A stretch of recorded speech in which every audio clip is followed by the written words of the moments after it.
कामदा एकादशी रामनवमी के बाद 11 तिथि पर मनाई जाती है। इस बार कामदा एकादशी का व्रत 8 अप्रैल को रखा जाएगा। कामदा एकादशी का मतलब है सभी मनोकामनाओं को पूर्ण करने वाला। कामदा एकादशी रामनवमी के बाद 11 तिथि पर मनाई जाती है।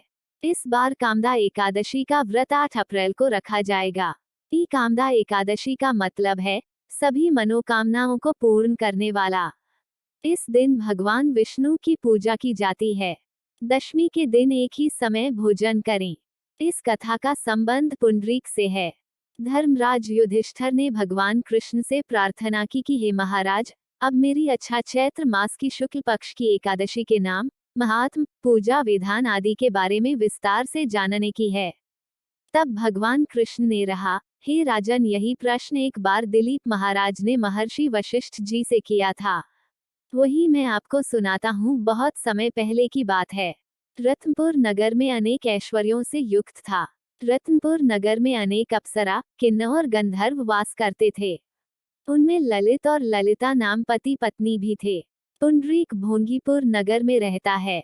राजा प्रजा का ध्यान नहीं रखता था और हर वक्त भोग विलास में डूबा रहता।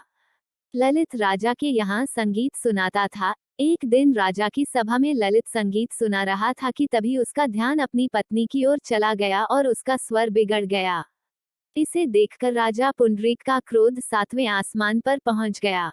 राजा इतना क्रोधित हुआ कि उसने क्रोध में आकर ललित को राक्षस बनने का श्राप दे दिया। राजा के श्राप से ललित मांस खाने वाला राक्षस बन गया। अपने पति का हाल देख ललिता बहुत दुखी हुई। पुंडरीक के श्राप से वो भयंकर ने सूर्य और चंद्रमा की तरह प्रदीप्त और मुख से अग्नि निकलने लगी।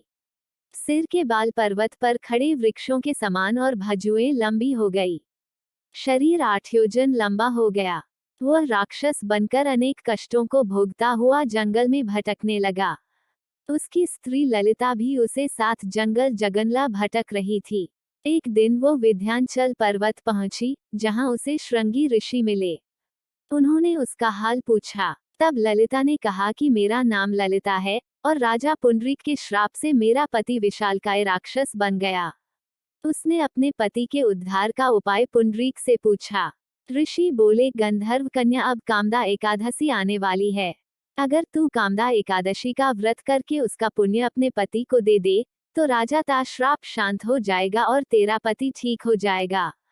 इस प्रकार ललिता ने व्रत किया और उसके फल से उसका पति ठीक हो गया।